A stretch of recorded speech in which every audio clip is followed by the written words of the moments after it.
Well, good afternoon, ladies and gentlemen, and welcome to our Saturday afternoon parade, our third day of action here at the 57th Annual Threshermen's Reunion and Stampede. We have had great weather. We've had a super show to the halfway point. Our parade this afternoon is absolutely a phenomenal lineup. You picked a good day to be here. There's always some additions and some deletions because of the age of the equipment, but today we've got everything running, and I know you're going to enjoy our parade. I always like to take a little bit of a survey before we get started. How many folks have never been to the Threshermen's Reunion before? Well, the rest of us, let's welcome them. How about a nice round of applause for all our newcomers? It is indeed a pleasure to have each and every one of you here today on our Saturday afternoon performance. We'd like to welcome you on behalf of the hundreds and hundreds of volunteers that come here every year to put on this show. It's the largest show of its kind in Canada. And we've got a brand new covered grandstand. This is the third year that we've had the cover on the grandstand. Before that, you'd be sitting baking in the sun. So that cover on the grandstand is a real nice addition. We really appreciate all the volunteers that help us put that up.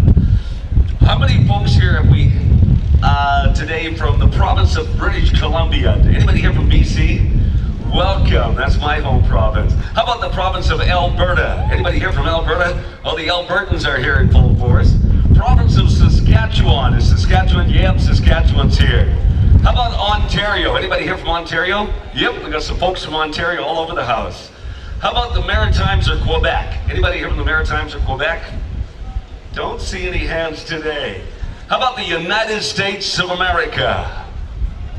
We've got some Americans. Welcome to Canada and welcome to Austin, Manitoba. Do we have anybody here from overseas? Anybody here from Europe or overseas? Oh, we've got a couple. Welcome to Canada. It's indeed a pleasure to have you here. How about the province of Manitoba? Anybody here from Manitoba? Yeah, Manitoba's here. They're always here. Well, ladies and gentlemen, like I said before, welcome to Austin, Manitoba. Right now, it gives me great pleasure to turn the microphone over for the official opening of our parade route this afternoon to the chairman of the directors of the Manitoba Agriculture Museum, Chad Bondarchuk. Thanks, Keith. On behalf of the board of directors, the more than 700 volunteers and our staff, I'm just elated to see so many people in the crowd and welcome you to the 57th Annual Manitoba Threshermen's Reunion and Stampede. There's a lot to see and do here today. For those that have just come for the day, some of the comments we've had so far is that we've got a horse display out here. You can see probably from the stands, look for the wheat field. That's second to none, and that comes right across 200 days. So make sure you take the time to see that. It's definitely, as Keith alluded, a living history, and these people definitely have a fire in their belly and want to show what it was like to live back 100 years ago. So I'd like to welcome you again, and please enjoy the show. Ladies and gentlemen, Chad Bondarchuk, chairman of the directors of the Manitoba Agriculture Museum. Well, ladies and gentlemen, right now you're going to see coming into our arena, just down the track, beautiful little road buggy and a nice little gray horse, and that is Eleanor Harrison from Aleta, Saskatchewan. She has been coming to this event for a lot of years. In fact, she was at the very first rodeo 50 years ago. This is the 57th anniversary of the Threshermen's Reunion, but the rodeo's been going for 50 years, and she was a competitor at the very first rodeo. So it's indeed a pleasure to have Eleanor Harrison from Aleta, Saskatchewan here. She's got her son Ken and her granddaughter Sarah there. Her dad and her dad Russell, the Callum used to come in and they had parade saddles on big Palomino horses, as I recall. And it was always nice to have them as our flag bearers in our grand entry. They carry the Canadian flag, the Manitoba flag, and in honor of our friends to the south, the American flag.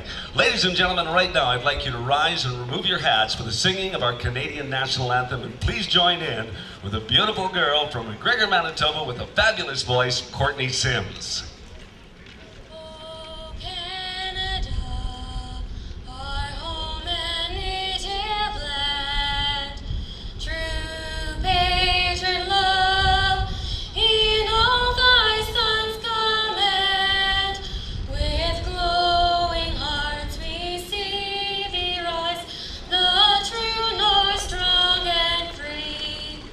From far and wide, oh Canada,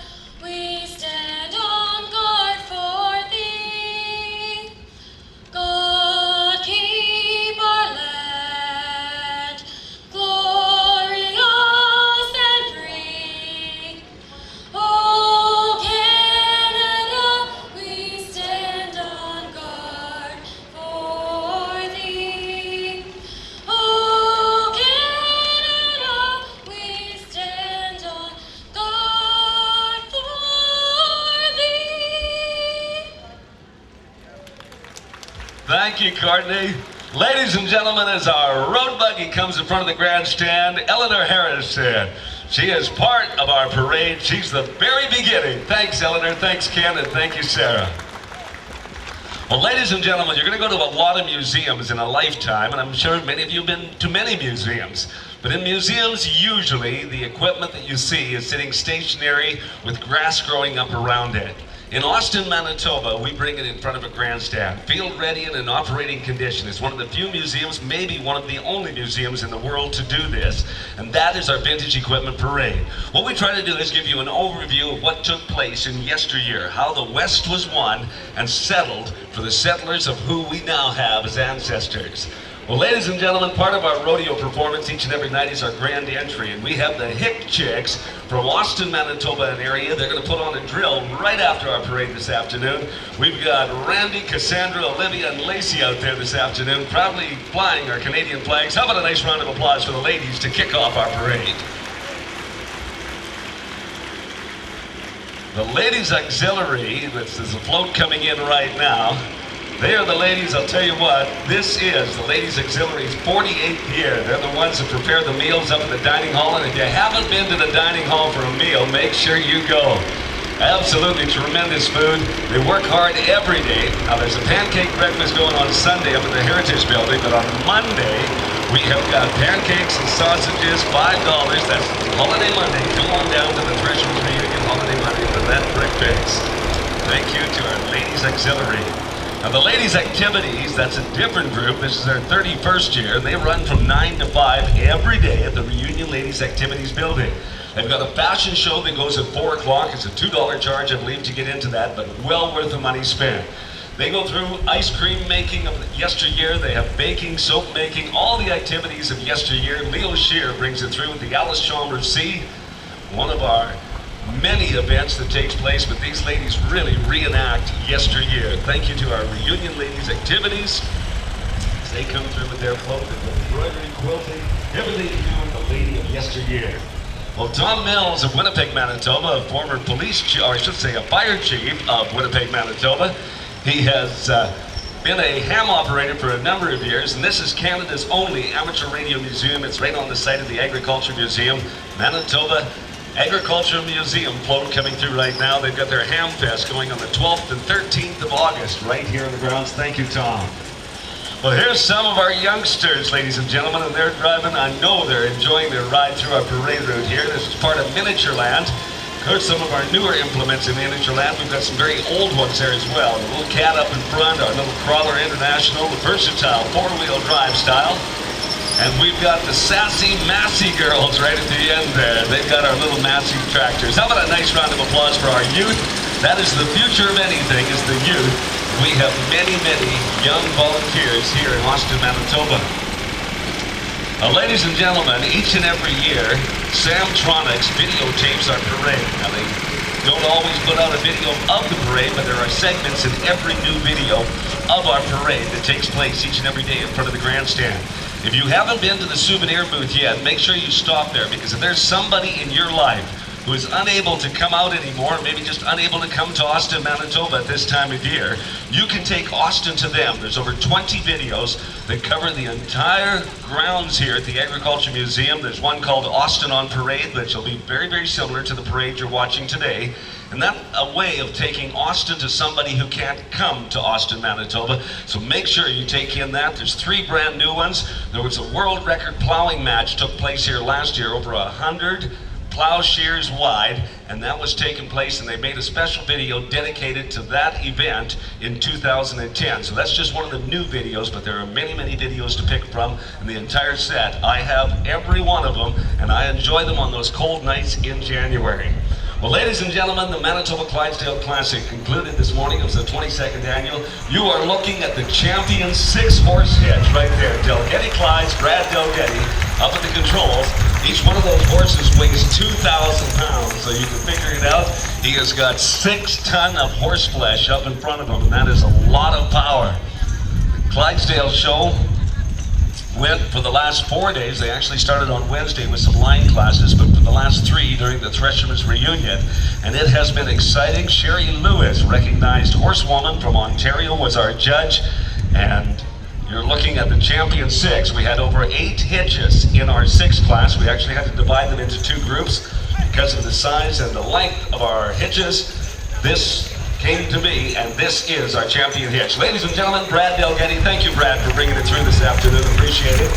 You can ride Clydes too. No doubt about it. We had some Clyde games a little earlier on this week. Well, ladies and gentlemen, each and every Manitoba Clydesdale Classic, there is one driver that is voted best of show, and that driver comes through in our yellow rig here. This is Coyote Creek Clydesdales, and that is Mr. Daryl Horn for Burton, Manitoba. He was voted as the best driver of the entire show. Kim, thanks for coming through. Riding again there. We're going to take a circle around with our Coyote Creek rig as they come through. Daryl has judged shows right across Western Canada. He's a very well-known driver and horseman in the Clydesdale industry and in the heavy horse industry. And it is a pleasure to have him drive for us here this afternoon. Ladies and gentlemen, your best driver at the 22nd Annual Manitoba Clydesdale Classic. There we go, somebody else can tip his hat. Thank you. Alan Bitterich up there, that's his rig that Daryl brings through. Well, part of the Manitoba Clydesdale Classic, we take it to the big to the small. This is an 8-up, and that is Rod and Heather Hart from Meadowwind Miniatures from Carmen, Manitoba. Now, I got a ride on this 8-up this morning. Rod took me for a spin around our arena. He's got one brand new horse in there, and he says, giving him a little bit of trouble, but you never know it to see it from the outside. They do a tremendous job. They entertain us between classes, ladies and gentlemen, at the Manitoba Clydesdale Classic. They also go in many, many parades. They have a vis-a-vis, so they do take parts in weddings and anniversaries. And it is always a pleasure to have Rod and Heather Hart of Meadowwind Miniatures. They've got about, I think, 40 miniature horses out there at Meadowwind Miniatures. Thank you, Heather, and thank you, Rod. Looks like you've got a rider going with you today. Everything's miniature except Rod. He's about 6'4". Thank you. All right, ladies and gentlemen, every year, very much, I think there was 10 or 11 wagons in the wagon train this year. It's the Fort Ellis wagon train, and they end up here on Thursday, our opening day. They start in Balmero or just outside. They make their way slowly, camping and moving along the roads just like they did in yesteryear. That's the kind of unit that opened up our West. The lady of the house had to sell or give away all that she had that didn't fit in a wagon, and they headed west to open it up. We've got an example here of a bundle, and we are going to be pitching sheaves and pitching stooks onto that rack just a little later on this afternoon. Gives you some idea of what early implements looked like. That would have been the grain truck. Well, this one is not doing its job that it was designed for, but it's showing how it works right here with the team at Grays. We are slipping them out of the back end of the manure spreader, chain drive. We didn't have any PTO on the horse, so you had to drive off the drive wheels, and the wheels are being pulled. We've got a sycamore coming through with a nice light team of blacks. They would get the job done of putting the hay up for you in the summertime. A nice team of Belgians right here gathering up the straw that was just spread a moment ago with one of our dump rakes. There's a single bottom plow. It doesn't look very big, but ladies and gentlemen, the Canadian Prairies was opened up with a plow just like that, one furrow at a time. It's so easy to look at the 4, 5, 10,000 acre places now. That's how the Canadian Prairie was opened up. And when you had to harrow, Roy Mans brings through his Percherons here, and we've got 3 diamond tooth harrow sections there, and he's doing a very nice job. Looks like he's enjoying the afternoon on his spring seat. Art Gibson comes through right now. He's part of the Fort Ellis wagon train, ladies and gentlemen, and he's got his team right there with the seed drill. And Alex Christensen, he's another one of our teamsters who's going to take part in our threshing competition. That is one of the early school buses right there is what it is. Or maybe a Greyhound, I'm not sure. Thank you, Alex. How about a nice round of applause for all our horse-drawn equipment, ladies and gentlemen. Well, I promised to take you right through the entire metamorphosis of mechanization on the Canadian prairies. We go with the horsepower. Now we're moving into some of the implements, or from implements to some of our vehicles. And we've got some vintage vehicles here. This one comes to us from the Elkhorn Antique Automobile Museum in Elkhorn, Manitoba. It's a Ford Model T. Now, this Ford Model T looks like half car and half truck. It's actually the early pickup truck built in 1917. Boy, when it comes to cars, what an absolute gorgeous piece. This is another Model T, and Rita and Bob Rosendahl own this. Bob's dad bought the car brand new. $345. Now, it doesn't sound like much, but when it was bought, that was a lot of money. What a beautiful restoration job. Ladies and gentlemen, I'd like a nice round of applause for our Model T. You won't see a better one anywhere in the world. We've got it here in Austin, Manitoba. We've got the T Roadster coming in right now. Ken Rago brings it to us. Now, Ken drives this every year from Winnipeg. Takes him about 3 hours and 20 minutes, and he says, I like it because I get a lot of waves as I head down the #1 highway. Ken, thanks for coming through our parade here on the Saturday afternoon performance. Well, here's another one of our early pickup trucks, ladies and gentlemen. It's actually a Manitoba Agriculture Museum piece. The Armitage family, they restored it, and Andy McMillan brings it through with his family this afternoon. That's what a pickup truck looked like. Well, look at this. We've got the panel right here. It's a Model 8, 1928 panel truck, Charlie and Jim Bulldog. They bring that through this afternoon. The Woodies, as they called them. Boy, look at this, ladies and gentlemen, the Studebaker. Here's one of the early Studebakers. You almost expect a couple of gangsters to jump out with Tommy guns. It's a 1929 Studebaker. Ken Turnbull owned it, driven by Audrey McCreary. And Audrey has got some help in there this afternoon. This is one of the models from the fashion show, I believe. Is that right? Yes, the fashion show goes at 4 o'clock. Tell you, there might be a few more guys there now. We have a 1930 Model 8 four-door right now, another Manitoba Agriculture Museum piece, restored by Dave Jordan. It's driven by Matthew Jordan, and Janelle is riding along in there this afternoon. Another one of our beautiful vintage vehicles. This is another one of our videos on DVDs that are available to you on the show. One of them is dedicated to our vintage vehicles, and it talks to the people that restored them. They found out where they found them, how they restored them, how long it took. It's a very, very interesting DVD, and I say it's one of the set of over 20 put up on Netflix. Here's a 1931 Model A slant window sedan. Garth and Donna Christensen family restored it. Trini McCurry brings it through this afternoon. That is a beautifully restored A. Boy, look at this in Rumble 51, Model A again. This is the Sport Coupe, and what a gorgeous vehicle. Rumble seat down with the Canadian flags. Well, you can see what looks like a big insect coming in right now with the blue and the white. This actually comes to us from Manitoba Electrical Museum. Clear Winnipeg Gas restored it. It's believed to be the original gas service truck restored 50 years ago. Winnipeg Gas, hide right across our country. Restoration job. That's what service vehicle line. Yesterday. Here's one that's sort of a work test. It's being used as a service truck on the grounds here. Dwayne Moore owns this one, and we got Kyle head to the driving force this afternoon. They've been using it to haul some water and equipment around. It's grain in the fields now. Pick up the grain. This comes here, 1849 museum piece. Nathan Sims brings it through this afternoon. I think it's not in the sea. Kishka brings that through for us this afternoon. And that was a launch. You see that on the road, you say because that's farming. Well, in 1945, Willie Jeep, the last year of World War II, Manitoba Agriculture Museum piece, four-wheel drive. I'm not sure if Sabrina drives it. No, she is. The windshield down because there is a windshield.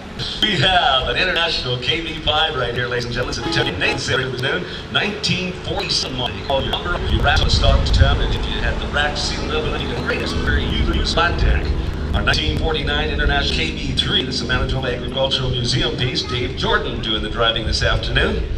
See the little different model here. It's more of the pickup truck style, but it hauled a lot of grain, those type of trucks. You can see the windshield is tipped forward, lets a little air in, but it still keeps the dust and the bugs out of the ice as you move down. Here's a 1949 driven by Jim. Cars were first built after World War II, driven by Peggy Union each and every year. Boy, look at this one. Here's a cute one. It's an F-105. This is a 2-ton and driven by Bill Fleury. It's through this afternoon. Doesn't look that big, does the job, and it probably can still do the job today. Well, you talk about dually pickups. Everybody thinks that's something last 10, 15 years, but here it proves that it's not. 1950 International L-130 1-ton. Dually pickup, just right off the block and right out of the factory. Boy, a nice pickup coming through this afternoon. Another implement that belongs to the Manitoba Electrical Museum is this GMC 1-ton of 1952. Bought by Manitoba Hydro to be used as a parade truck, and it is still used as a parade truck. Of course, it had a lot of its life, but beautifully restored, and we appreciate the Manitoba Electrical Museum for sharing of theirs in our parade here this afternoon. Well, 1952, this is a Plymouth Cranbrook. Curtis Sims brings it through, and he's got his daughter Courtney, who's saying "Oh Canada." I love Courtney. She does it each and every day. Thank you, Courtney, and thank you, Chris. Well, the next vehicle coming through, this red with the white top, it was only about a week away from being crushed when they did it took 6 years to restore it. They've got it in here today. It's a flathead V8, and that is a beautiful car, and I'm glad that they restored it and got it before it was crushed. We have Wesley coming in right now. We have a Pontiac of 1956. It was bought brand new by his grandfather, stored in 2005, and man, is that ever a nice restoration job. Love the white wall tires. Our next vehicle comes to us is a Chevy Bel Air, a very, very popular car in 1958. To watch bring that through for us this afternoon. Factory seat covers. Tell you what, 2 years ago I think they gave it a paint job. If you pour that, or the paint is original, the factory seat covers, I think they pulled them about 2 years ago. Here's a Dodge Polara, 1965. Gordon Dickinson brings that through. The Dickinson family has volunteered in Austin since 1993. Very nice example of a 1965. Well, one that's still, you see many of these still being used, 1966 in the 65s and 4s and 3s. This is a 466 350 Ford. Arlene Jarama brings that through this afternoon. It's got the 352. Very nice job, and they keep it in beautiful shape, but I'm sure they use that truck. The 1967 Mercury, and everybody doesn't know this, but Mercury was only built in Canada. We've got Kyle driving it this afternoon. Norm Svensson rebuilt this one, still a usable pickup, as you can see. 1968, they got a Mercury Comet, the sports coupe. The Hislop family owns it, owned by the family since it was brand new. It's got a 289 cubic inch engine. It's only got 139,000, not kilometers. We have to care what they is. I love pickup trucks. This is a 1968 Merc. Norm Svensson owns it and restored it last year. The Mercury truck was ever put out was 1968.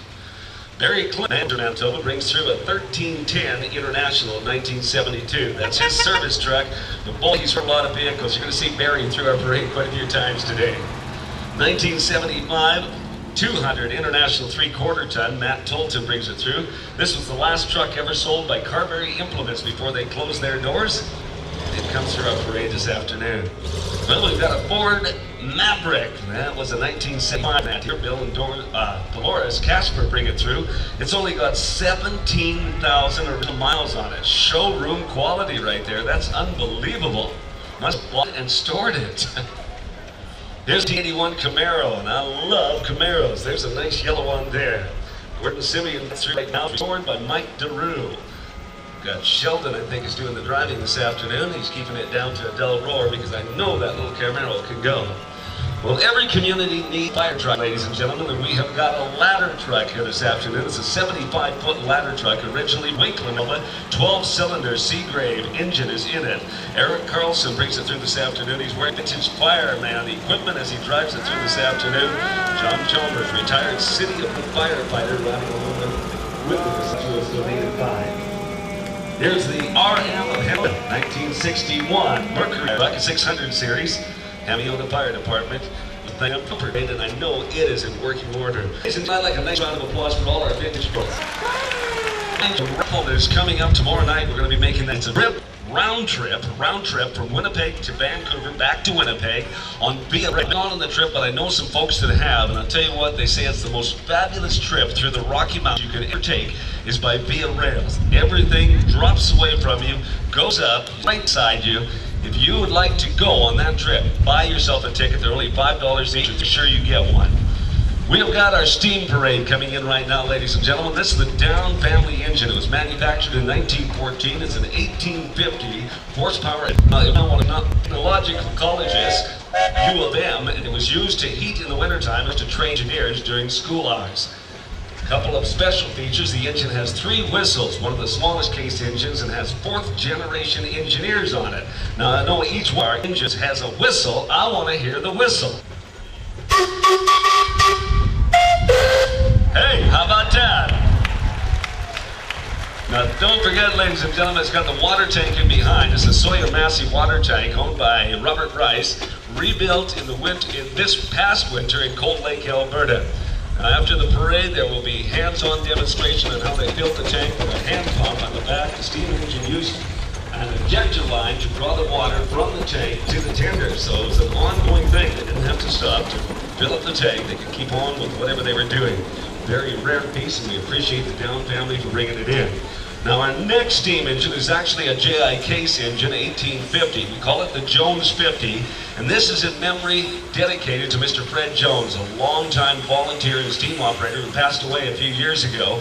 This is what is the Jones 50.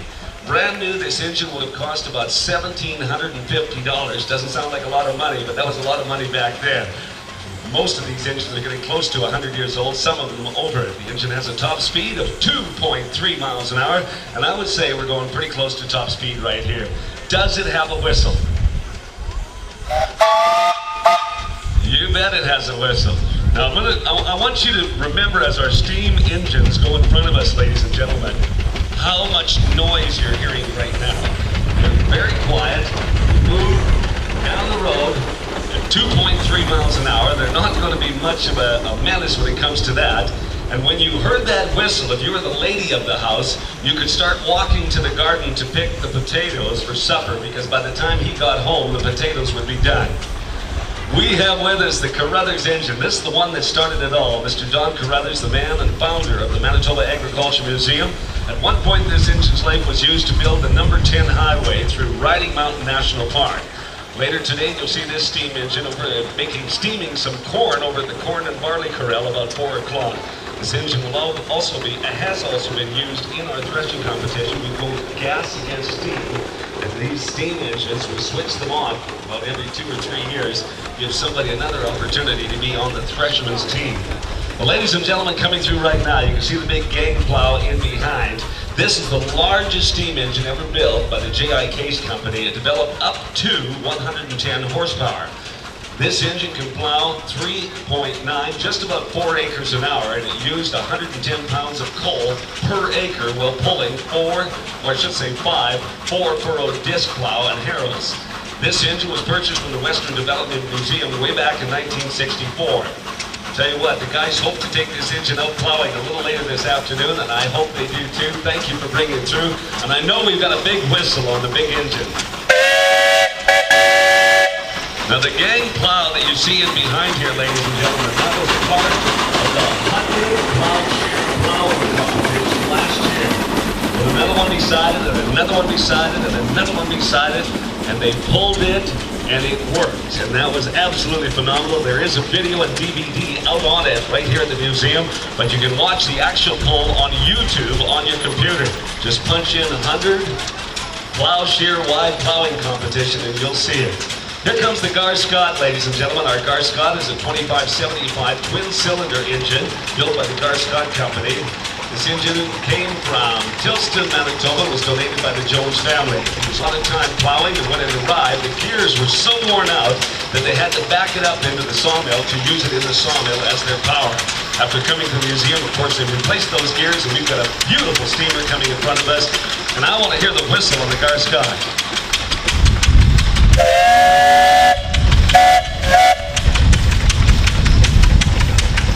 Well, ladies and gentlemen, that concludes our steam parade. How about a nice round of applause for all our steam operators? Gas engines, and we've got a Townsend coming in. What did I tell you to listen for? All of a sudden, things get a little bit noisy here. This is the Townsend built in 1919. It's a 1225. Marvin Jadell, Boston, Manitoba, brings that through. You can see the big flywheels. Looks very much like a steam engine, but of course it's gas power. Another one of our rare tractors, Lee Godden out of the province of Alberta, brings it through us, the Avery 2550. That comes in this afternoon, the Avery. Perfect running order. You can see almost the same steering mechanism as they used on the steam engines a little earlier on in our parade. When it comes to rare tractors and tough tractors to keep running, Aaron LaFleur of Saskatoon, Saskatchewan has probably got the toughest. This is the Mogo. It's a Type C, it only developed 25 horsepower, but it is, tell you what, Aaron told me if it wasn't for those big flywheels, sometimes he couldn't keep it running. Even if it stops, the flywheels will go for about 6 minutes, so you've got about 6 minutes to get it back going again. And we've got her in forward motion again. Aaron was the force behind our attempt at setting a world record in year. Well, I'd like a round of applause. He's an agricultural engineer. Aaron, you just about have to be an agricultural engineer and on the Mogul. We have our Titan of 1911, driven by Michael Darling of Threshermen, Manitoba. There's another rare tractor. You can see the big cooling unit up in front, big flywheels on the side. Very, very similar mechanism to the steering as you saw on some of our later model tractors.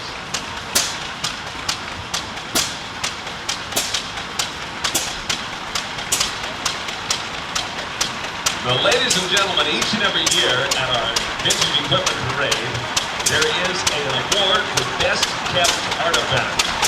Now, the tractor that we see coming up is an 1842 Marshall Colonial.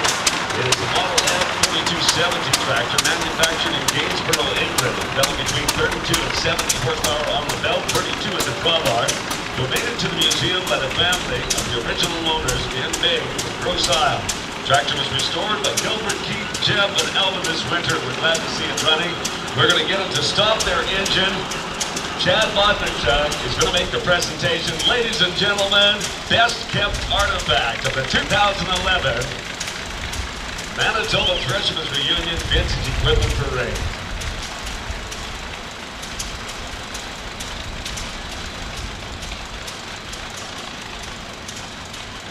Now this is the best kept artifact that the museum has, and I'll tell you what, these boys have done a tremendous job. Look at the restoration. Absolutely tremendous work. Thousands of hours go into these restoration projects. Keith, enjoy the rest of your afternoon. Keith Monroe, our driver.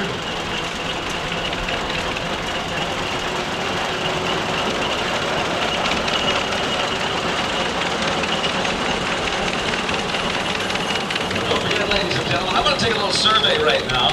How many folks have ever stooped? How many stookers do we have out there? Well, with that many hands up, it's not going to be hard to get a few teams down here. We're going to be having a little stooking competition a little later on this afternoon after our parade. Start thinking about now. Get your teams together.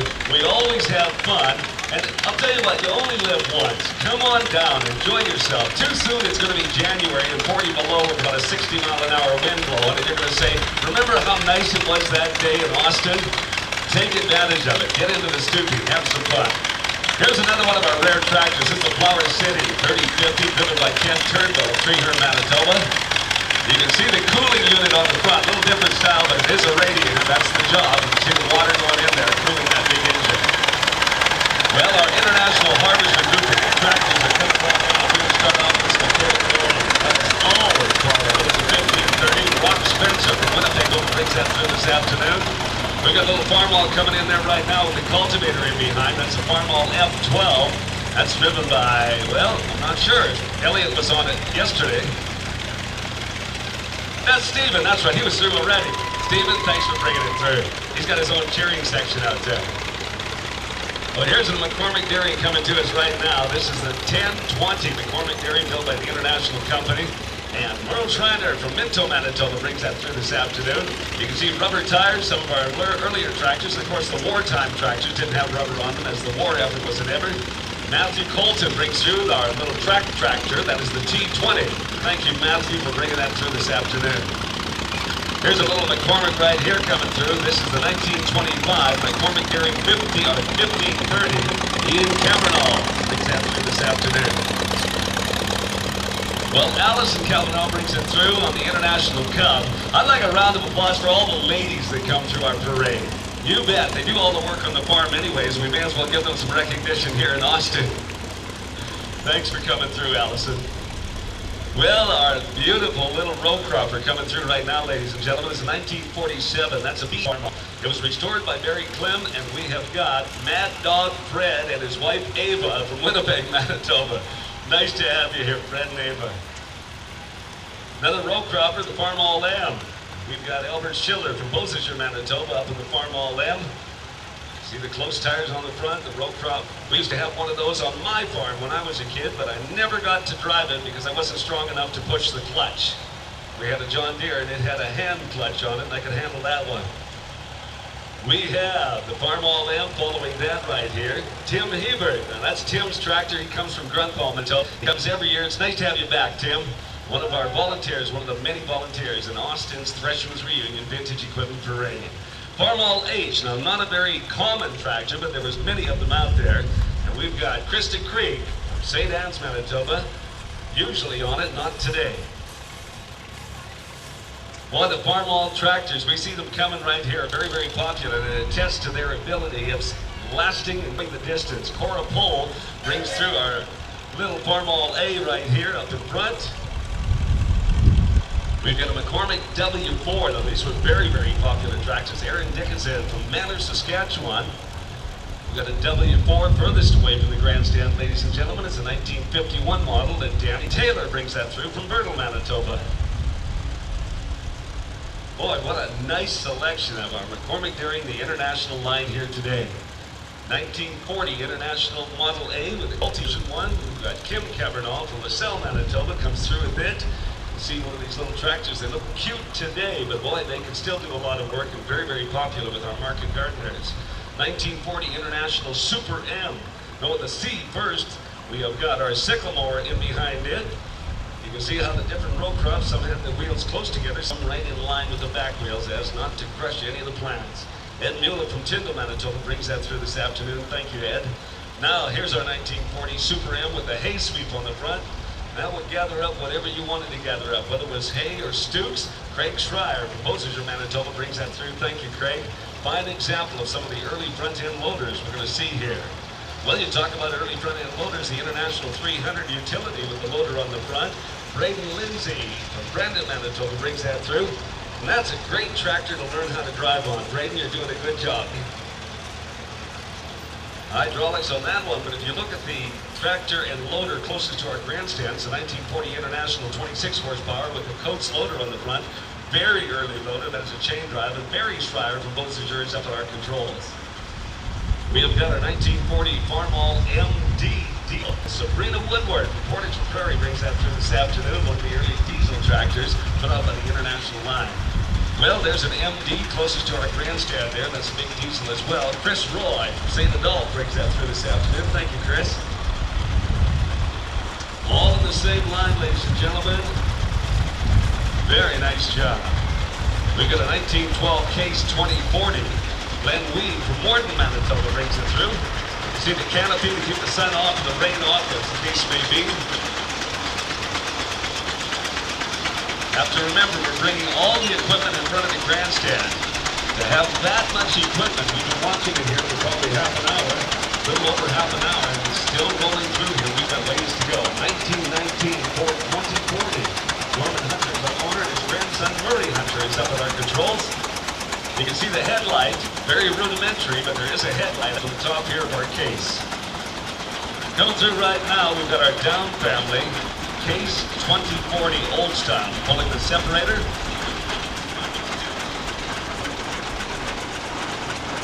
Big separator, all the belts are on. Are you ready to go? He says, I'm ready to go. Fine example of what you see at harvest time going down the road. You can face it. Tractor hooked up to the separator after steam was gone, gas was in. 1913 Case 40, being turned off. Appointment was over this afternoon. Cabs are becoming popular. The Dixie cab is something new. We had them on the steam engines. Very first tractors that were on the prairies. 1225 case coming to us right now. This is a 1916 model, so it's just about 100 years old. Wyatt McKechnie from Portage Prairie. Wyatt, thank you for bringing through our case 1225. A lot of different designs and styles. You can see Case was green on the 1225 there that Wyatt's bringing through this afternoon. Now we go to the orange, and that was a little more popular color. It went for a lot of years, actually, orange Case, and orange and yellow, and predominantly yellow. 1948 Case VA with a narrow front end, and we've got John Primack brings that through from Steve, Manitoba. We've got a nice little VA as well, a 1947 model. That was the smallest case built in the 1940s. Lauren McNaughton from Recurry, Manitoba brings that through this afternoon. Thank you, Lauren. Well, Bev Schreier from Beausejour, Manitoba is on another little VA. This one was built in 1948. Very popular tractor. Now, you have to remember, back in the 30s and 40s, that's when the horse was going out and the tractor was coming in. They had to have a tractor to do the job, obviously, but it also had to be affordable. There was a lot of implement dealers that actually traded horses for tractors. They take your harness and your horses on trade. They had corrals right outside the implement shop. 1936 KC, pre-war World War II. Travis Roy from Winnipeg, Manitoba brings that through. He's got a rider on his side. Here is a 1953 Case DC, and we've got KJ from Threshermen, Manitoba, bringing that through this afternoon. You notice there's a crank on the front. There was not a lot of batteries. This one does have a battery as well, but the crank was always there. If the battery was real low, you just called the wife from the house, I need you for a minute. Very glad you're back through. This is 1942 Case LA, steel wheels, reintroduced because of World War II. Of course, the war movement took the rubber. We've got an LA coming to us right now. Gordon Dickinson from Manor, Saskatchewan brings that through. That's a 50 horsepower, one of the biggest tractors built in the 1940s. Well, another early front-end loader coming to us right now. It's a 1968 530 with loader. Bob Holmes from Easton, Saskatchewan bringing through the last of our cases. Ladies and gentlemen, I'd like a round of applause for all our case exhibitors and bridge storms. They have done a tremendous job. Thanks for coming through our parade here this afternoon. Now, don't forget, ladies and gentlemen, rodeo performance goes tonight, but I want to remind you, a rodeo fan, the green and white chant on our infield, you can see it off to your right-hand side. There are 30 vintage saddles in there, and a man that owns them, and he can tell you all about them there, as well as a lot of memorabilia. There's old posters, there's magazines, there are folders and leaflets on the Austin Threshermen Stampede. It's the 50th anniversary, so make sure you take that in as part of your afternoon. We're going to go to the Rumley section of our parade, ladies and gentlemen. As the Rumley tractors roll in, we're going to be starting off with a oil pull 3060. It's on loan from Joe Tucker. We've got Doug Ireland, Vince Carl, bringing it through the afternoon. Now you notice it burns kerosene at all lows. The Rumley oil pull, this is one of our tractors that we're going to be using in our threshing competition this afternoon. Our next one, the 4060. We have got Jim Christensen from East Selkirk. He's going to be the man and helm of the tractor. They are behind by 8 seconds. It's very, very close between Gas Speed and Threshermen's contest. Each and every year, we have over 4 days time kept on how long it took them to thrash our field. We're going to be setting up the stooks, or we're going to set up the sheaves, and then we're going to have a stooking competition. Then we are going to harvest the field right in front of the grandstand. They did it in under 8 minutes yesterday. I think they're going to do it in under 8 days. Our Rumley Oil Pull Type C 1530 Garth Crooks from Hardmore, Alberta, brings that through this afternoon. If you look at the engine coming through, the number 75 here, you can see the top end is just moving there. Every year I marvel at the fact that it's not leaking. It absolutely is tremendous to get these old vehicles and old implements running so well. Our Rumley Oil Pull of 1919, it's a G model, it's a 2040 in power. And we'd like to thank Corey Christensen, one of the directors of Agriculture Museum from Brandon, Manitoba, for bringing it through. Thank you, Corey. Our oil pull Rumley coming through right now. This is a Rumley H model, 1630. Harvey Myers from Killarney, Manitoba, brings that through this afternoon. Thank you, Harv. We didn't change the model from the C-Vision look for a long time, ladies and gentlemen. As you can see, we've gone to our oil pulls here.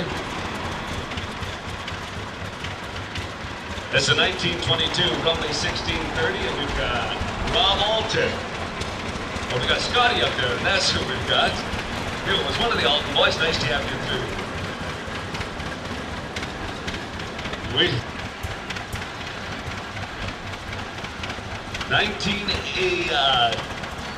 Early 1900s, ladies and gentlemen. 1919 Rumley Oil Pull M 2035, and Harold Tolton, the Carter, Manitoba, brings that through for us.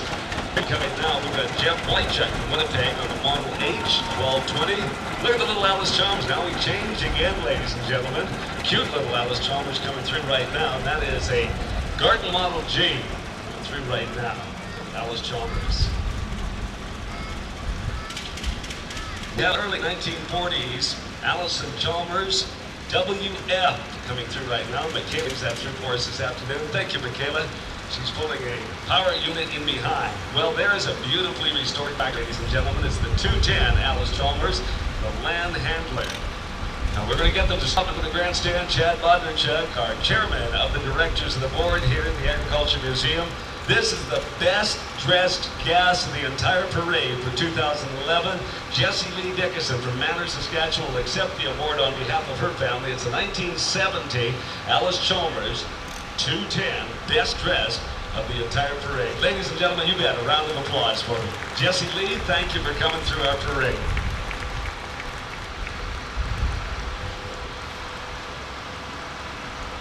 Well, as the parade moves down, ladies and gentlemen, I want to remind you, tomorrow morning there's a pancake breakfast. And it's going to go from 7 till 10:30. Then there is an interfaith church service, which will take place at 10:30 out of the Heritage Building. So that is something to look forward to. Tomorrow morning, the breakfast starting, the interfaith church service. We've got our parade going here tomorrow afternoon at 1:30. The rodeo is going to start a little earlier.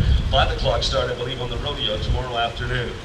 Well, Sawyer Massey evolved into Massey Harris, and we're going to move into Massey Harris country right now. The Massey Harris Model 30, Ted Jones of Selkirk brings through our very first one. We've got another 30 right here as Rich Wilcox of Austin, Manitoba brings through the 1949 model of the Massey Harris 30. They were very, very popular tractors, very usable. They had enough power to do the job, the bigger jobs, and of course they were very handy right in the barnyard. 1949, 55. We've got a 1949, 22, 27 horsepower. I'll tell you what, we've got some beautiful, beautiful Super 101, 33 closest to the grandstand. Alvin Rossnagle of Portage and Prairie up on that one. Replaced the 30, they moved up just a little bit to the 33. Here's the 55, ladies and gentlemen, as our 55 comes through. It's a 1947, developed about 63 horsepower. It's pulling a 16-foot Massey Harris duplex cultivator. Elliot and Sarah up at our controls this afternoon. Thank you for coming through and giving us our 55 with the 14-footer in behind. Well, here's a very, very popular yard tractor. And I'll tell you what, it doesn't look very big today, but a lot of people had tractors just like this, the Massey Ferguson 35. Many, many of them still in use. Dave Friesen from Austin, Manitoba. Thank you, Dave, for bringing that through. Well, on a hot day, an umbrella looks pretty good on a tractor. We've got the Massey Ferguson 98 coming through right now. As our 98 comes through, Harry Wilson from Hamiota brings that through. Beautifully restored. Look at the shine on that paint job. How about a nice round of applause for Massey Harrison? That's our Massey Harrison segment of our parade. How many John Deere folk do we have out there? Oh, we've got a bunch of them. Well, this is the very first John Deere tractor made by the John Deere Company. They call it the Waterloo Boy. It's just about 100 years old, 1917. Ralph Redaway from Leda brings that. We've got a 1918 Waterloo Boy Model M. Gary Burnett from Altamont, Manitoba brings that one through. Those are two very, very rare tractors. Charlie Baldock from Kalani, Manitoba brings through a John Deere GP, which stands for General Purpose. You know, the steel wheels there, and he's got a rider along the side. Here's a cute little tractor, ladies and gentlemen. It's an AR, which means R means standard tread axle. It's pulling the John Deere one-way disker. John Funk out of Winnipeg, Manitoba, gives us an example of what it would have pulled as it went down the field in the earlier years of the Canadian West. Well, our unstyled John Deere D right now, Aaron Clem Massey of Winnipeg, Manitoba, brings that through. Aaron, thank you for coming through this afternoon. We've got a John Deere unstyled D. Glenn Tolton of Carberry, Manitoba brings that through. As you can see, John Deere has been around for a long time. I have a little John Caterpillar at home. It sounds like it's going to quit, but it keeps going. Sometimes it's hard to click off. We've got an unstyled John Deere D. Let's green light. Letta brings that through this afternoon. Here comes through right now, it's a 1938 John Deere D on rubber. Kyle Tachak of Elm Creek brings that through. Kyle, thanks for coming afternoon. We've got Doug Tully from Marquette, Manitoba, 1939 Model D on steel. All these tractors running just like the day they were built. Well, we go from some of the older style tractors, so the 50s and 60s now, as we go to 1949, just before the 50s, it's a Model A. This was restored by Barry Clem of Mosesher, Manitoba, and Angie is doing the driving. She's from Winnipeg, Manitoba. Thank you for coming out to Austin again, Angie. Always nice to have you part of our parade. We've got James Dick from Winnipeg, Manitoba, and he's got a 1951 John Deere Model A single front wheel. I noticed that was a rope drop. He's pulling a 2-row potato digger owned by Glenn Zawatsky. We've got a little buzzsaw in the front here, ladies and gentlemen, our mandrel saw, the BR 1939. Remy Cabernet from Holland, Manitoba brings that through this afternoon. He says he's got the belt at home. He says he's just looking for a good woman to run the saw. All right, we've got John Deere B coming in right now, and we've got Daniel Schindel from Glenlee, Manitoba. 1947 model of the Row Cropper B. And you don't need to have a fancy pickup truck to get the good-looking women, do you? We've got a John Deere B again, ladies and gentlemen, another road crowd model coming to us. It comes through. We've got our planter in behind, ladies and gentlemen. Planter, Glenn Zawatsky owns it. We've got Howard Barker of McGregor, Manitoba, bringing it through this afternoon. Spring seat in behind. They say how they designed those seats, and you see them on a lot of the older tractors. They say they threw the seat into the air and they took a shot with a 12 gauge, and when it came down, that's what it looked like. A little aeration there. We've got a Model H coming to right now. It's a 14 horsepower, and John Fleury from Marquette brings that through this afternoon. 1945, right at the end of the war. Clarence Lashik brings it through from Beausejour, Manitoba, another Model H, beautifully restored. Boy, here's a nice little John Deere, furthest away from the grandstand. We've got Lori Cozy from Beausejour, Manitoba on it. Lori, you've got a 1948 Model M, beautifully restored. Daniel and Lori, they bring their tractor through this afternoon. Well, here's a nice little 1949. This is a Model M with the two-bottom plowing behind. Krista Burks from Winnipeg, Manitoba. Nice to have you through our parade, Krista. Well, the D comes to us right now, and it's pulling a wagon that was originally pulled by a team of horses. The Down family owns it. 1936, and it's pulling the main wagon. You can see the pole out in front. Well, when it started out, it had a team of horses. The drawbar on the tractor had to be modified a little bit on that pole to make it fit on that drawbar, but they got the job done. Dennis Cruels from Alita, Saskatchewan comes through with a 1949 Model A John Deere. See a little bit, and he's got a horn on that one. Cows get in the way when you're taking the hay out to them, you can toot your horn. Beautiful example of John Deere tractors coming to us now, ladies and gentlemen, with some very nice ones. The AR here. R closest to the grandstand, ladies and gentlemen, our R of 1951, 65 horsepower, was the biggest tractor in the line in original condition. Corey Lee of Winnipeg, Manitoba is up at our controls of the big R. Here's another John Deere A coming to us right now. Closest to the grandstand, we've got the 70, 1955. That particular one was built. It had a starting engine, switched it over to the early wheels with power steering.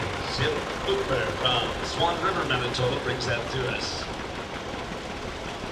Here's another 70, but it's not on gas, it's on propane. Sasha Bodie from Bacon, Manitoba breaks through a rope dropper on propane. Model 70.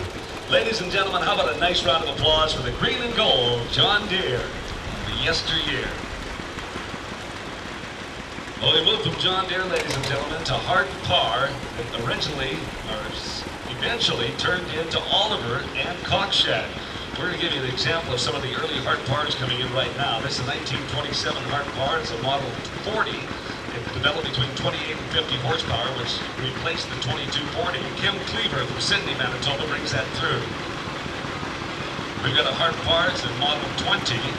And Bill Korshinsky of Boise Bay, Manitoba brings that through this afternoon. Thanks, Bill, for coming through our parade again this year. Beautiful little Hart Parr, got a little offset right here. It's a Hart Parr 1836. Mike LaBelle from Harper, Manitoba brings that through.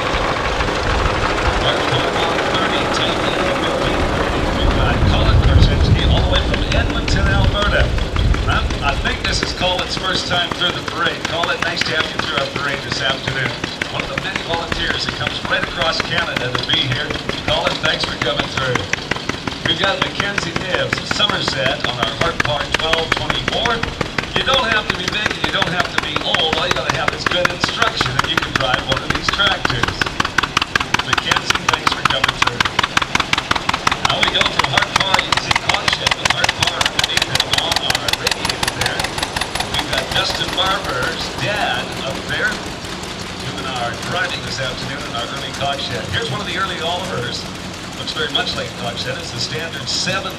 Stephanie Roy of Brandon, Manitoba doing the driving, and she's got family members along riding this afternoon. Closest to our grandstand, ladies and gentlemen, is another big Oliver there. We've got Tanner English, I believe on the 99. We've got a Co-op Chrysler industrial engine, Ford rear end, Tyler Roy from Calgary, Alberta, bringing through the Co-op model here. Now this Fordson starts out our Fordson rig, ladies and gentlemen. This is the bunch of Ford tractors we have in. Not really a Ford color that I ever remember, but I believe it is. Green hat looks good up there, Glenn. Glenn English from Winnipeg, Manitoba brings in the 1929 Fortson Major Model M, manufactured in Cork, Ireland, and it was restored by the Friday Night Boys, and I tell you what, they did a nice job. We have got a 1929 Fortson Major Model M, and we've got Gregory English closest to the grandstand. Then we have got our Fortson Major. We've got Amanda Roy from Brandon, Manitoba, and part of the Roy family right there riding along. Fortson Major coming close to the grandstand. That's the blue with the orange. That is a nice little vehicle. Wendy Crooks from Neepawa, Manitoba brings that through this afternoon. Well, the cockshed got a little bit out of line here. It's a 1950s model, 40 cockshed. It's repowered with a GM truck motor. Lanny Westwood from Pamliona brings that through this afternoon. Well, our Fords, boy, it doesn't come any nicer than this one, ladies and gentlemen. These are the position boys. This is Paul and Danny from Inwood, Manitoba, 1953 Ford Jubilee, and you can see a beautifully restored tractor there. Another one of our rare tractors, ladies and gentlemen. They call it the Happy Farmer of 1916. It's a 24 horsepower tractor. Devin Hebert, Winkler, Manitoba, bringing it through this afternoon. You can see the cross-mount radiator. The reason that radiator is sideways rather than forward is because of the tremendous crosswinds in Saskatchewan. That's the only way that they can cool the engine. I don't know why it's sideways. I would have put it the other way. But it seems to work.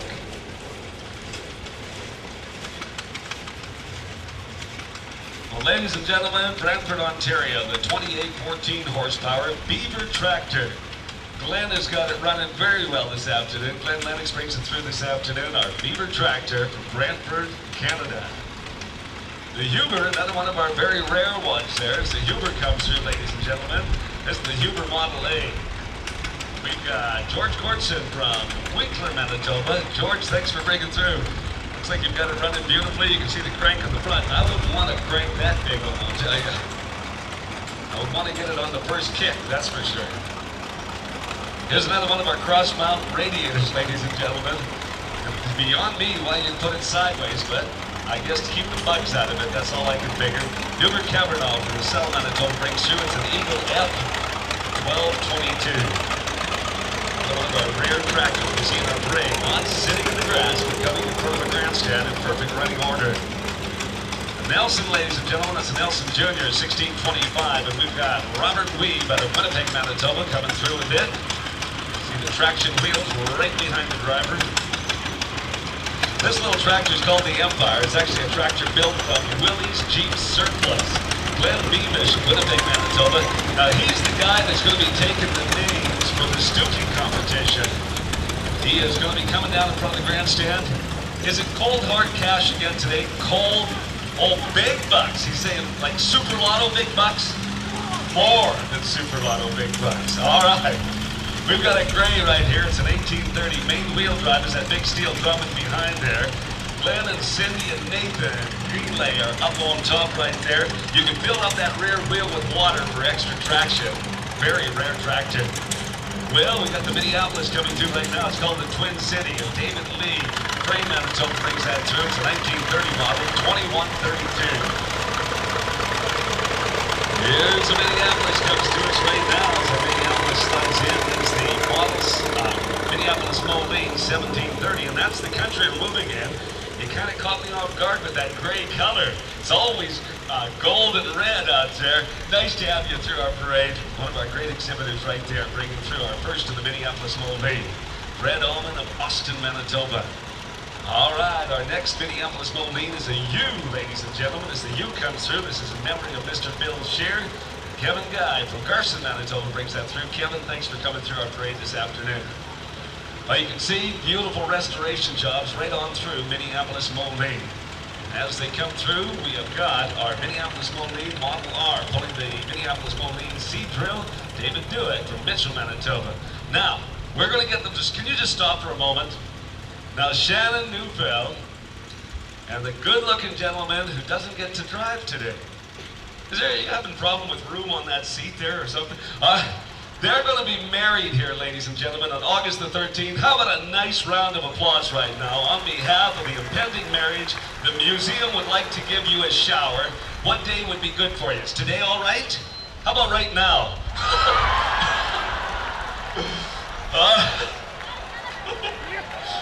I didn't get an invitation, and I'm not getting one. How about a round of applause once again? I hope you have a long and happy marriage, and I'm glad you're getting married here. You've already had one shower. I hope you get some real ones too. We move on, and we're going to go to Bill Duke right here as he comes in. He has got a 1950s Model R, 26 horsepower, pulling our semi-mount sickle mower right there. Bill, thanks for coming through this afternoon. We go to 1952, Minneapolis Moline, Model Z or Z, depends on which side of the 49th you're from. It's a 35 horsepower, pulling the corn husker. And John Badowski from Swan River, Manitoba, brings that through this afternoon. John, thank you for coming through, giving us just an example of what these tractors would have pulled, what the implements looked like when they were in full use. Many of these tractors are still being used, but they're not being used like they were designed for. They're usually the chore tractor around the barnyard still. We've got a big G, and this is definitely not a chore tractor. The G is a diesel with the wire-tie baler behind. Hugo Freund from Bagot, Manitoba, thanks for coming through and giving us an example of one of the very rare wire-tie balers. Front-end loader on our U here, and this is Minneapolis Moline, is pulling the combine. We've got Bill Newton of Aberdeen, Saskatchewan coming through with it. You can see the self-propelled combine right there had its own engine. No power takeoff going from the tractor to the combine. Run by its own engine right up underneath the hopper. Minneapolis Moline, and we've got our G model that's pulling the cultivator here. Tyler Martins from McGregor, Manitoba, brings that through this afternoon. You can see the restoration job was just done because it hasn't done a lot of cultivating since then. As the plow or cultivator shears are not too shiny. Tyler, you're going to have to go to work with that one.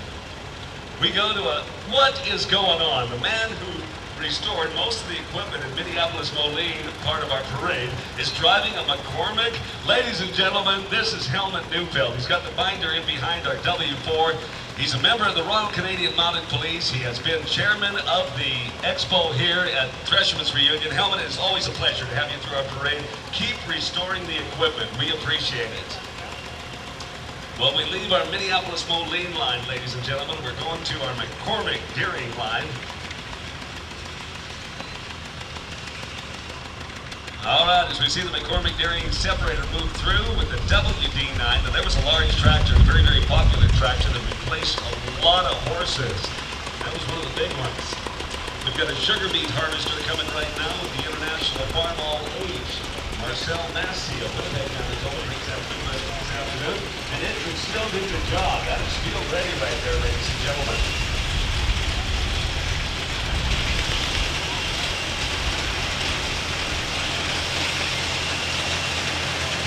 Ladies and gentlemen, our lovely oil pull with the Massey Harris 9-beat combine in behind, driven by Nathan Sims. We're going to get Nathan, if we could have you stop. Tom and Sella Lob plaque goes to the best parade entry each and every year. Nathan, you have the best parade entry of 2011. Beautiful little Massey Harris combine and the Brumley oil pull tractor pulling it.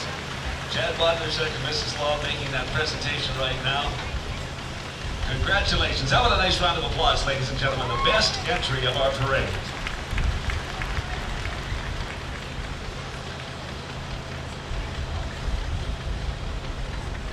Nathan, if you had a whistle, you'd be blowing it right now.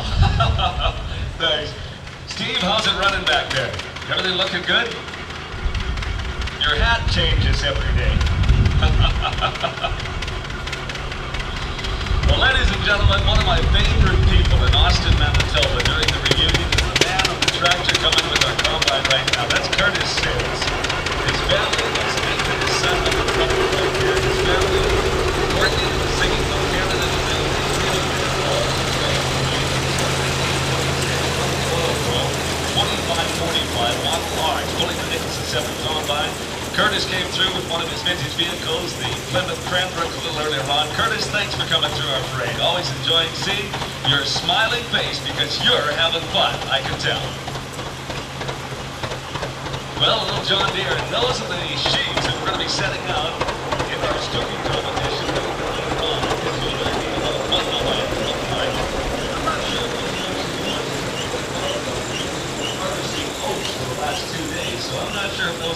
not.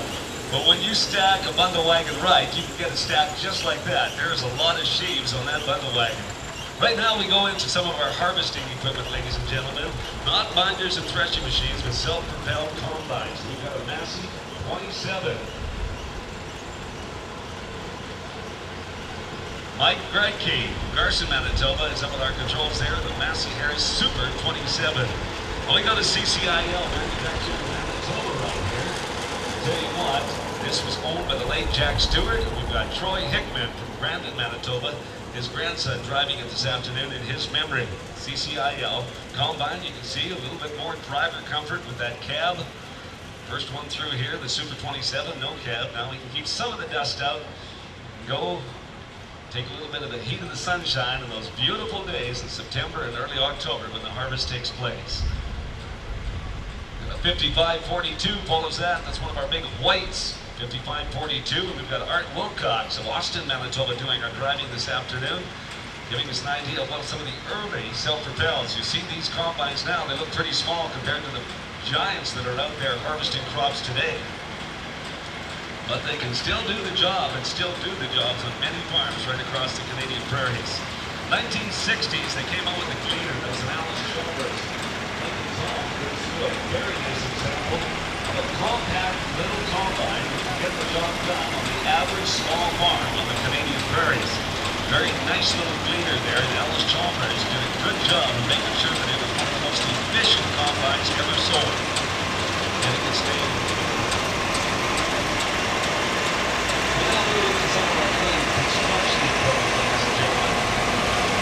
We've got a Caterpillar Diesel 35, Ray Tolton of Carver, Manitoba brings that through. Gene is riding along this afternoon. Well, when he says, I want to go for a ride, you've got to go. 1948 TD14 International comes through right now. We've got Brad Myers up at our controls. Harvey and Brad restored that. Doesn't look very big, but boy, in its day, it was a monster. You'd slow the car down when you went past that where it was working. Here's something, ladies and gentlemen, a lot of people don't know how they got the logs out of the North Country. Well, Ed Beamish and Hammy Otis shows us with this lift truck. That's kind of noisy. I think they ran out of grease in about 1955, and they haven't greased those tracks since then. So you can always hear them coming. Ed, thank you for bringing it through. Early example of log mover right there.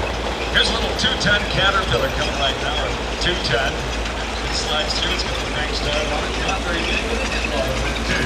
Very simple steering, much like a horse. You want to go one way, you pull that way. You want to go the other way, you pull that way. Here's a little 15 coming to us right. Tamara Roy of Calgary, Alberta brings through the Cat 15. Here's an early grader comes through right now, making sure that our parade route is nice and smooth. Tom Sharkey out of Winnipeg, Manitoba brings through the Caterpillar grader. Another little grader there usually had a grader operator standing on the back, adjusting the wheels, the angle, and the depth of the blade.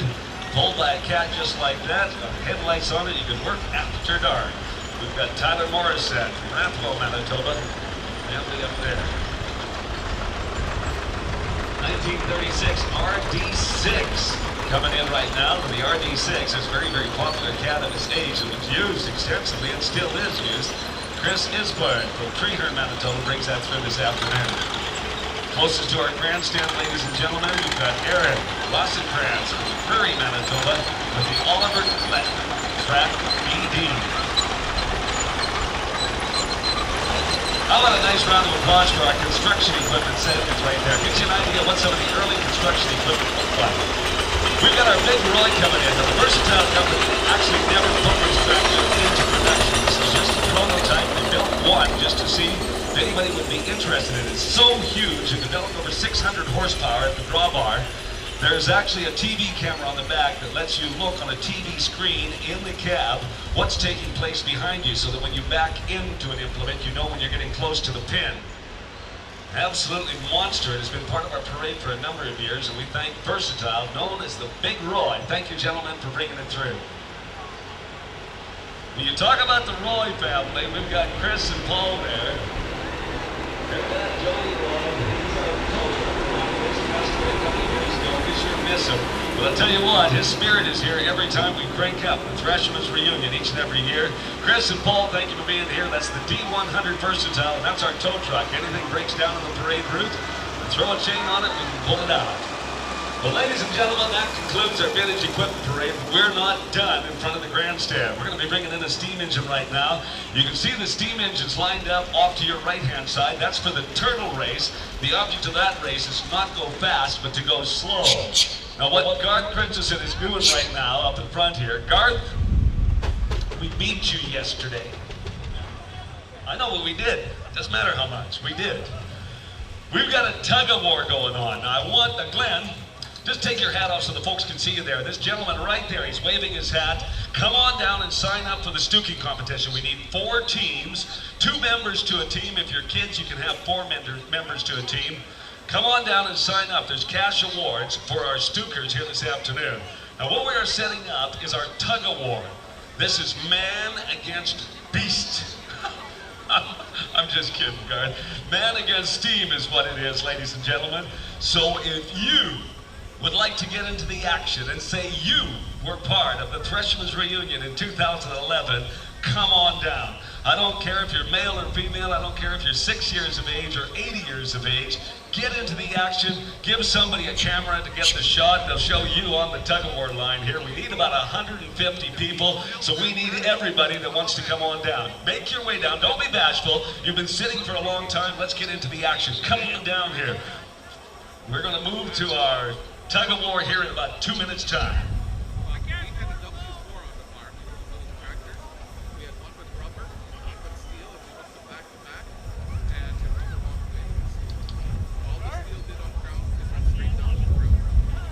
All right, ladies and gentlemen. Oh, we've only got about 10 down here. We need more. We need more people on the tug-of-war. All right, we need some big guys. Where's the big guys today? We beat them yesterday because we had about 6 big guys, and that turned the table against Garth and the steam engine. All right, Garth, and you are ready? Garth, I didn't hear the whistle real good when you went through the parade. Could you, come on now, I just want to hear the whistle. Can I hear it again, Garth? I want him to use up his steam so he runs out of steam when we're in the competition here. Oh, man. How's the steam? You have lots of steam, Garth? All right, it's looking good. All right, we need a few more. We've got a few coming. Oh, we got some big guys coming. Oh, yeah, we got some big guys here now. All right.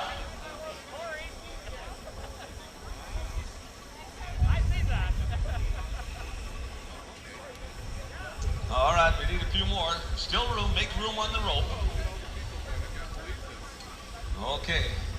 Now, ladies and gentlemen, we beat him yesterday. And I think we can beat him again. I'm going to show you why we beat him yesterday. This was hanging out that far. That went over the line. That's considered part of his equipment. He lost. All right. Hey, we'll put it about there today. Okay, tug-of-war. I'm just going to take a picture from here. When you feel the engine come toward you, all you got. Do not give anything back. Are we ready? On your marks. Get in on the rope. Get set. Go. There it is. Take it. Take it. Uh-oh. Keep going. Keep going. You got him spinning. You got him spinning. Oh, look at this. He's in trouble. He's in trouble here. Keep going. Keep going.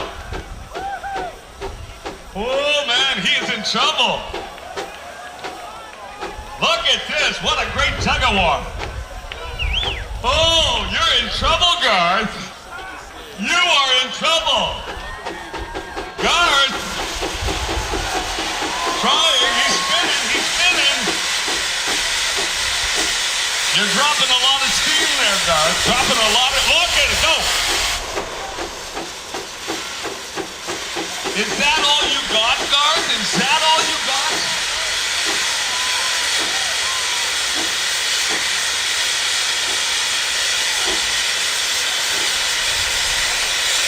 Oh!